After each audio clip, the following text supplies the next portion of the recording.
जानकारी हमारे साथ साझा करने के लिए। तो वहीं एक और बड़ी खबर आपको बता दें, डूसू चुनाव में अध्यक्ष पद पर अखिल भारतीय विद्यार्थी परिषद को भारी बढ़त मिली है।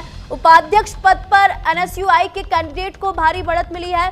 महासचिव पद पर अखिल भारतीय विद्यार्थी परिषद के कैंडिडेट को भारी बढ़त मिली है। तो डूसू में 3 बड़े दलों के कैंडिडेट्स इस समय मैदान में हैं, अखिल भारतीय विद्यार्थी परिषद, एनएसयूआई और लेफ्ट अलायंस। और आपको बता दें, प्रेसिडेंट, वाइस प्रेसिडेंट, सचिव और जॉइंट सेक्रेटरी पद पर वोटिंग हुई है और मतगणना शुरू हो चुकी है। तो वहीं 6 राउंड की काउंटिंग जो है पूरी हो चुकी है और प्रेसिडेंट पद पर अभी अगर देखा जाए तो अखिल भारतीय विद्यार्थी परिषद से आर्यन मान जो है आगे चल रहे हैं।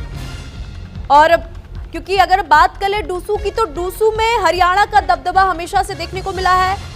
आर्यन मान भी हरियाणा से आते हैं। डूसू में 3 बड़े दलों के कैंडिडेट्स इस समय मैदान में हैं, अखिल भारतीय विद्यार्थी परिषद, एनएसयूआई और लेफ्ट अलायंस।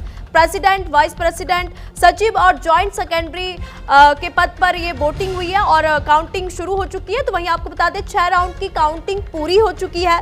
प्रेसिडेंट पद पर अखिल भारतीय विद्यार्थी परिषद से आर्यन मान सबसे आगे चल रहे हैं।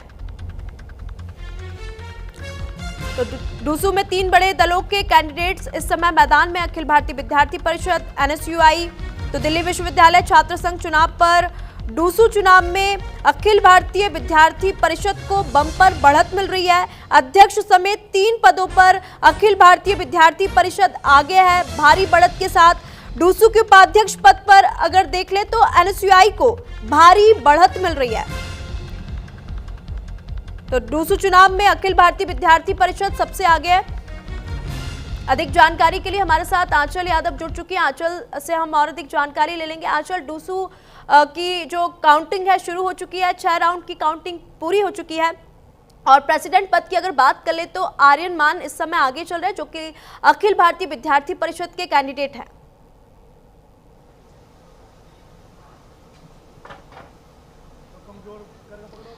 बिल्कुल, देखिए हरियाणा के रहने वाले आर्यमान जो है, जो कि डूसू में चुनाव हो रहा है और अध्यक्ष पद की हम बात करें तो नंदिता चौधरी जो कि कह सकते मैदान में है एनएसयूआई से और अखिल भारतीय विद्यार्थी परिषद से जो है आर्यमान अध्यक्ष पद को लेकर है। 4 पदों को लेकर जो है ये चुनाव है और ख़ास करके देखिए एनएसयूआई और दूसरी तरफ कह सकते हैं कि एबीवीपी में ये इलेक्शन है, दोनों के बीच में ये मुकाबला था और आज जो है काउंटिंग चल रही है। और जैसा कि ये नॉर्थ कैंपस है, स्पोर्ट्स कॉम्प्लेक्स, जहां पर ये काउंटिंग चल रही है, आपको सबसे पहले तस्वीरें दिखा देते हैं, उसके बाद कौन कितने नंबर से आगे चल रहा है वो भी आपको बताएंगे। सबसे पहले देखिए यहाँ पर जो काउंटिंग चल रही है उसमें पैरामिलिट्री फोर्सेस जो हैं वो बड़ी संख्या में लगाई गई हैं, क्योंकि पिछले इलेक्शंस में हमने देखा है कि काफ़ी ज़्यादा झड़प जो है वो दोनों पक्षों में नज़र आती थी, लेकिन इस बार जो है उस तरीके का माहौल नज़र नहीं आ रहा है। दिल्ली पुलिस और पैरामिलिट्री फोर्सेस के जवान जो है बड़ी संख्या में लाए गए हैं। दिल्ली पुलिस की एक गाड़ी भी यहाँ पर मौजूद है, मतलब कि बस भर के लाई गई है, यानी कि अगर किसी भी तरीके से कोई अराजकता होती है तो पूरी तरीके से इससे निपटा जा सके। वहीं दूसरी तरफ देखिए अगर हम गौर करें तो 11वें राउंड की काउंटिंग जो है वो शुरू हो चुकी है। आर्यमान जो है वो 2110 वोटों से आगे चल रहे हैं और वहीं हम अगर बात करें तो इसमें सबसे जो 4 पद है, चारों पदों में खाली उपाध्यक्ष पद पे जो है एनएसयूआई जो है वो आगे है। इसके अलावा तीनों और बाकी के जो 3 पद हैं उन पर अभी तक सबसे ज़्यादा बड़ी संख्या में जो है, जो कि लगातार काउंटिंग चल रही है, तो अखिल भारतीय विद्यार्थी परिषद के जो कैंडिडेट्स हैं वो आगे नज़र आ रहे हैं। और देखिए आप देख पा रहे होंगे कि यहाँ पर जो छात्र हैं वो भी मौजूद है, उनके पास भी लेकर चल रही हूँ, उनसे भी बात करते हैं कि आखिरकार इस बार का जो ये डूसू का इलेक्शन है ये कितना ज़्यादा दिलचस्प है, क्योंकि ज़्यादातर देखिए यहाँ पर जो पूर्व छात्र हैं वो भी आए हैं, जो मौजूदा छात्र हैं, छात्राएँ हैं वो भी हैं। इस बार का इलेक्शन कितना ज़्यादा दिलचस्प है?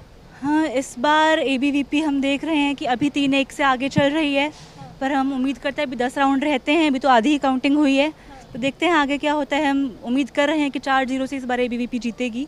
नंदिता चौधरी की बात करें तो आर्यमान के सामने है वो, उन्होंने 1 महीने पहले तो अभी उन्होंने यूनिवर्सिटी में आई हैं, वो 1 महीने पहले उन्होंने एनएसयूआई ज्वाइन करा है।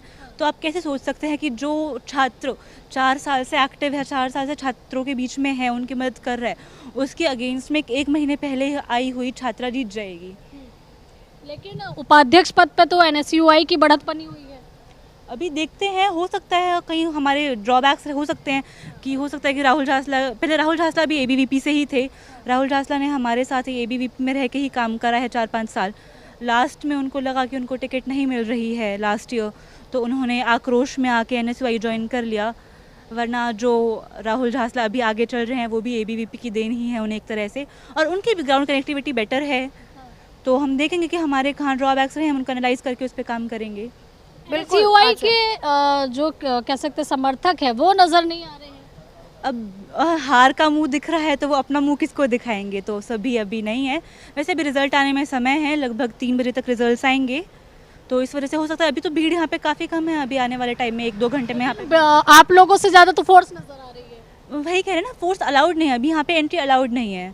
सारी तरफ से बैन कर रखा, सारी तरफ से बैरिकेटिंग है, ठीक है, तो अभी एंट्री अलाउड नहीं है। अभी 1-2 घंटे में जैसे रिजल्ट करीब आएगा तो आपको यहाँ पे भीड़ बढ़ती नजर आएगी।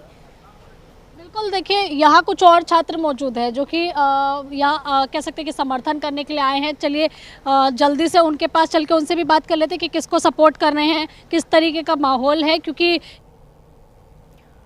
ठीक है आंचल, बहुत बहुत धन्यवाद तमाम जानकारी हमारे साथ साझा करने के लिए। खबरों में फिलहाल इतना ही, वक्त हो चला है छोटे से ब्रेक का, कहीं मत जाइएगा, जल्द लौटेंगे।